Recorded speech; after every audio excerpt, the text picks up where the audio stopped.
So what's up guys, balik lagi di Kelo Vlog. Jadi hari ini kita bakal bikin video tentang informasi dasar seputar aturan dalam pertandingan kategori naga taulu bebas nih, atau Liong.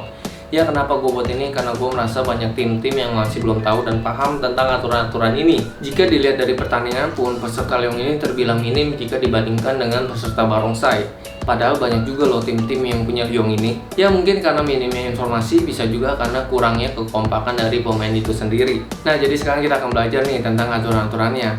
Mungkin yang akan gue kasih tahu adalah secara garis besarnya aja, karena kalau kalian mau tahu lebih detailnya, kalian bisa mengikuti pelatihan wasit dan juri yang sering Fobia adakan, atau kalian juga bisa baca buku panduannya yang seperti ini nih.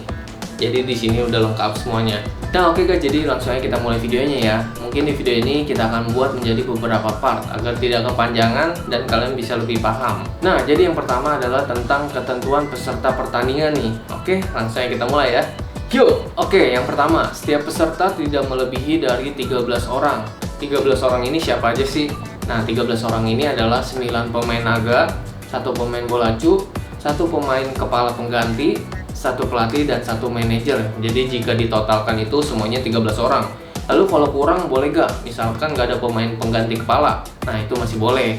Tapi kalau melebihi dari 13 orang ini udah nggak boleh. Nah lalu ada yang tanya, kalau nggak ada pemain bolacunya bisa gak sih? Itu baru nggak bisa tuh, karena pemain bolacu ini memiliki peranan yang penting dalam mengarahkan gerakan Liong ini. Seperti itu. Oke, yang kedua yaitu pemain harus sehat secara jasmani dan rohani. Nah ini juga penting ya. Misalkan ada salah satu pemain yang sakit ketika ingin bertanding, nah itu kalau bisa jangan dipaksakan, karena untuk mencegah hal-hal yang tidak diinginkan nih. Nah jadi buat para pemain kan biasanya kalau menghadapi pertandingan itu latihannya lebih ekstra, bisa sampai malam kan.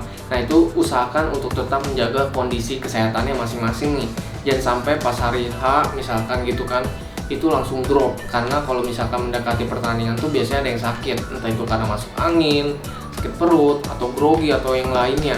Jadi usahakan untuk tetap jaga kesehatannya ya. Oke, yang ketiga, setiap peserta harus mengisi formulir pendaftaran peserta dan laporan taulu yang diserahkan 24 jam sebelum pertandingan.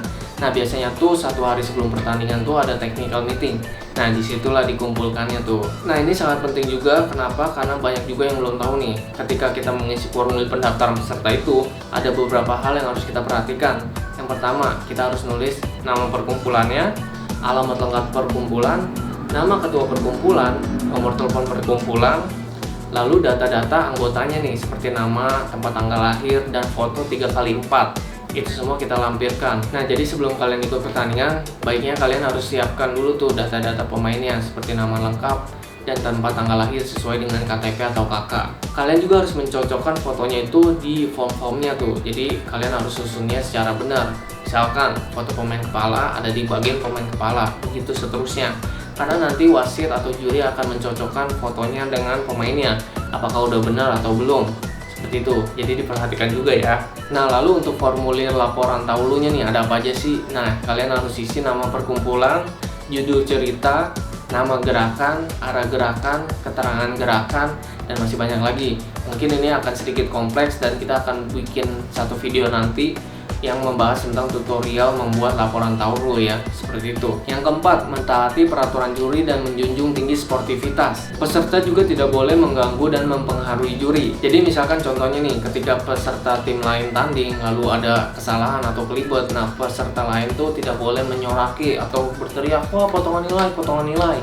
Nah itu kan mempengaruhi juri, itu tidak boleh. Tapi biasanya sih ketika ada peserta lain yang sedang melakukan kesalahan, biasanya disupport, itu cayo, seperti itu biasanya. Yang kelima, peserta di luar pemain, itu supporter biasanya itu tidak boleh memberikan kode atau petunjuk ketika timnya bertanding.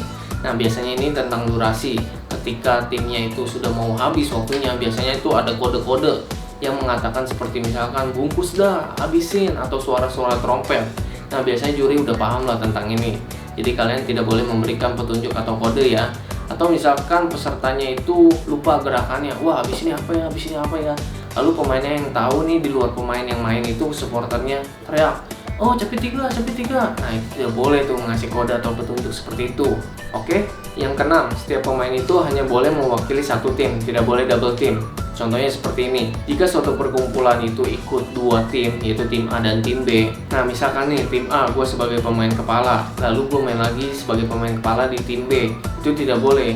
badan juga seperti itu, tidak boleh. Jadi setiap peserta itu hanya mewakili satu timnya aja. Nah, lalu cara mengakalinya gimana sih? Ya kalian harus persiapkan tuh sebelum bertanding. Jadi kalian harus data dulu pemain-pemainnya, siapa yang akan ditaruh di tiang mana, siapa yang akan menjadi pemain bola acu, pemain kepala. Nah, itu harus diperhatikan, jangan sampai orangnya double atau sama, karena kasihan nanti akan didiskualifikasi. Yang ketujuh, setiap pemain itu tidak diperkenankan untuk merubah posisi kecuali dalam formasi. Misalkan gini, dalam formasi bunga teratai, misalkan tiang 2 itu pindah menjadi pemain kepala, itu tidak apa, karena misalkan pemain tiang 2 itu lebih ringan untuk diangkat.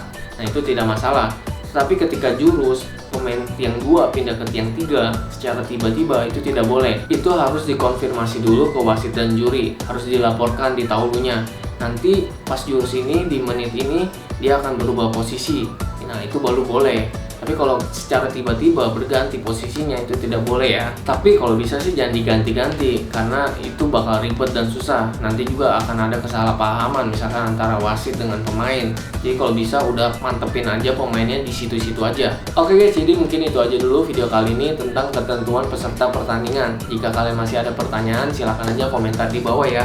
Oke, sekian video kali ini. Jangan lupa like, comment, dan subscribe. Kita ketemu lagi di video selanjutnya ya. Yuk!